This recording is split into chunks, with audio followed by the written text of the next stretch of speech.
3, 2, 1. Engine turbo pump at flight speed. Engines at maximum thrust. Lift off. And there is liftoff of the Soyuz MS-10 to the International Space Station, carrying Nick Hague and Aleksey Ovchinin to the orbital complex.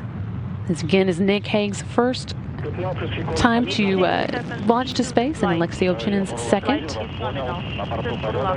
One copy. Everything is good on board, and we are feeling well. Copy. Burlak 1.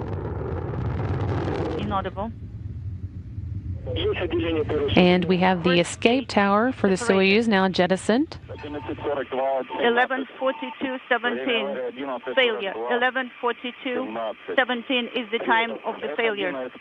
F1 on SP is illuminated. Copy.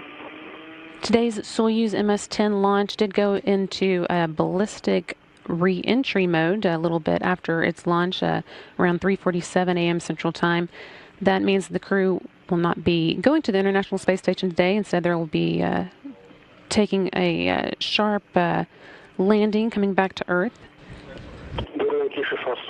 Burlaki launch late.